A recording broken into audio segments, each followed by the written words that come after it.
Hello and welcome back to another episode of QRS Entertainment. On today's episode, I'm going to give my quick predictions for the NFL Week 2. Also, I'm going to go into my fantasy league and how that's working out. One game already in the books, the next one starts tomorrow. But first things first. Well, on the last episode, I pretty much guaranteed that Baltimore was going to beat Las Vegas in the Monday Night Football game. I obviously was wrong.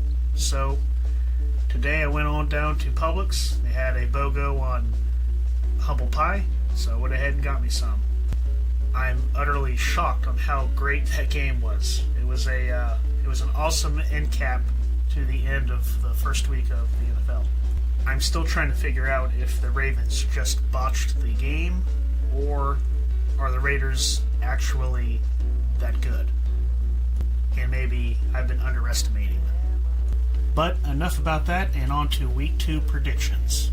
Now, there's one game already in the books, and that is the Washington Redskins, the formal Washington Redskins, and the New York Giants. They played on Thursday, which turned out to also be a very entertaining game, with Washington coming out narrowly by 1 point over the Giants.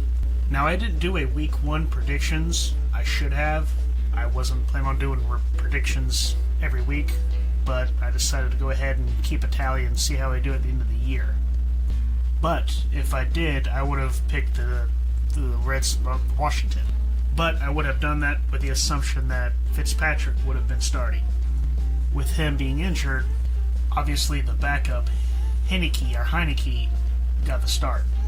Now, I thought he started off kind of shaky, but he picked it up toward the end and showed that he can actually play in this league and be a viable starting quarterback, or at least a backup. And now I know he's been around for a while, and he hasn't really done much, but he's still, pretty young and has a lot to show and grow.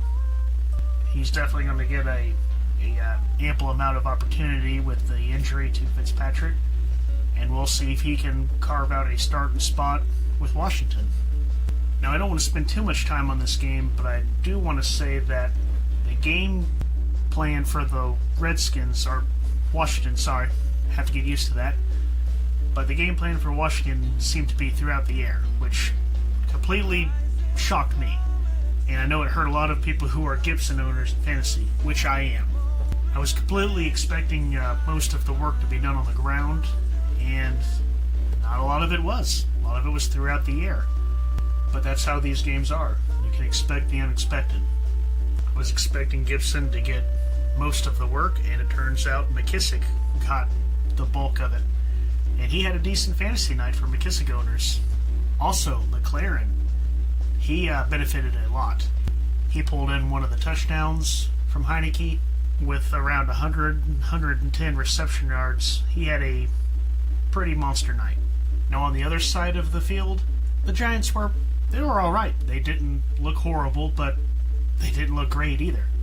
Saquon had a couple of good plays, but didn't really do anything consistently enough for fantasy owners to go, oh wow, he's back. He's here. And same with Golladay. He had a couple targets, but didn't really do much either. But Daniel Jones did get a touchdown. He rushed for a touchdown. So I'm interested in seeing what this team's goal is and how they're going to work toward the future. I kind of feel like they're out in the middle of no man's land, just throwing darts blindfolded. Now, my predictions for the rest of the games that are coming up on Sunday. I'm going to be going through these in rapid succession. I'm not going to spend too much time on most games. Maybe a couple I want to highlight. So we'll start with the 1 o'clock games, or 1 o'clock Eastern time. And I'll start with the Patriots versus the Jets.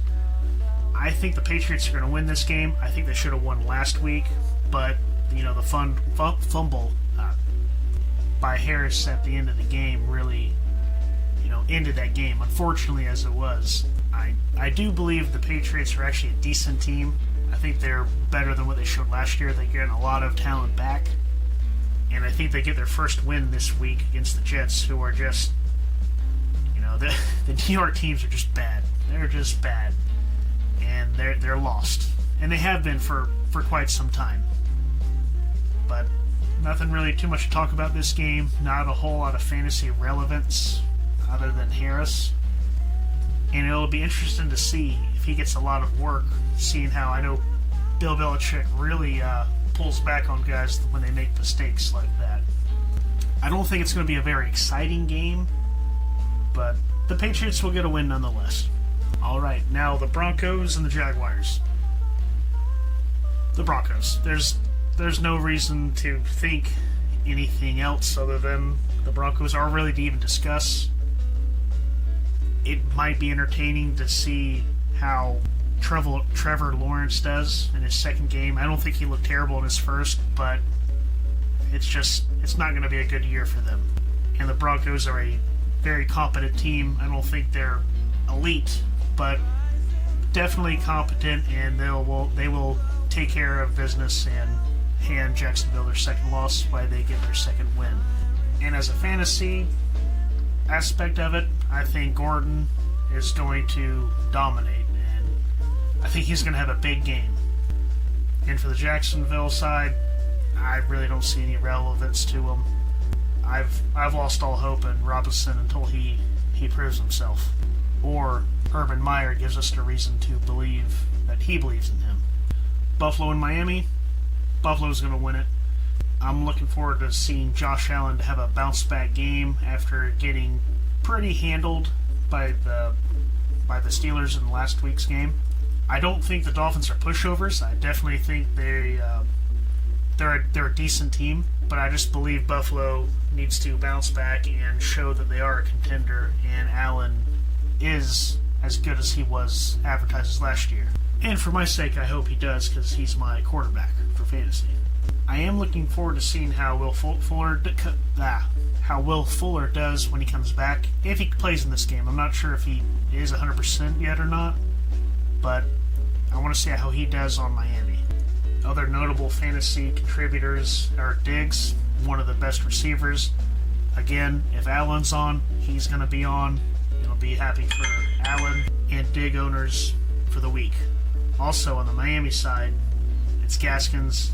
Hopefully he's going to get a lot of work, and hopefully he'll be worth for where he was picked at. Browns and Texans. Browns are going to win. There's no reason to think that the Browns would lose. They looked pretty good last week against Kansas City. I definitely think Kareem Hunt and Nick Chubb are going to have a great game. Houston collected their token win last week, so I'm not sure if they'll win again. So good on them for beating Jacksonville. Alright, next is the Bengals and Bears. I'm going to say the Bengals. I know a lot of people might think I'm crazy for taking them, but I know they're not one of the top tier teams, but definitely they're not that far away from the Bears. This will probably be one of my go-to games to watch during on Sunday. Both of these teams have a lot of great receivers, so I'm going to look forward to this game. I think it could be a very exciting one. Probably not one that's high profile and what's on a lot of people's radar, but I'm interested in it, and I think it has the potential to be a lot of fun. Kind of like the Monday night game and Thursday night game. The 49ers and the Eagles. This is another game that has a lot of potential to be a very exciting game.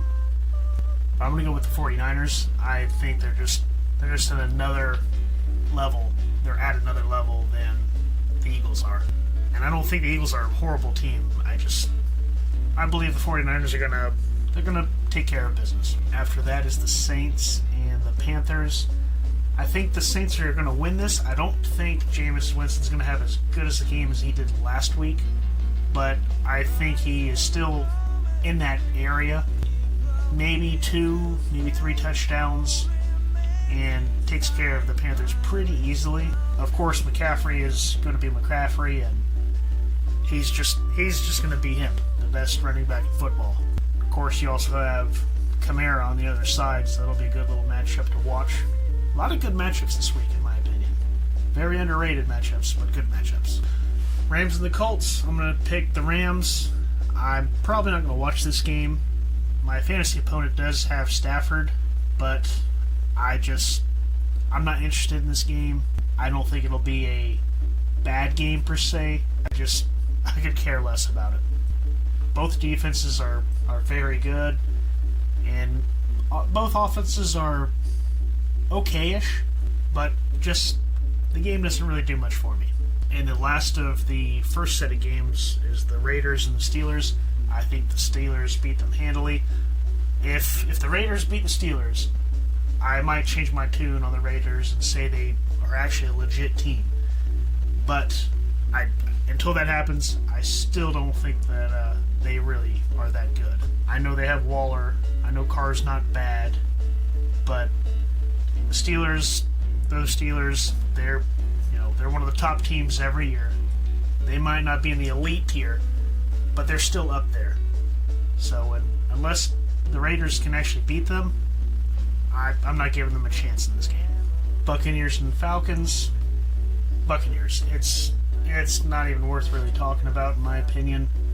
I think Tom Brady is going to go with scorched earth. So I'm sorry, Atlanta, you don't have a chance. It will be fun to see Matt Ryan and Tom Brady to face each other again. Kind of like a rematch of that one Super Bowl that Atlanta just fell apart in.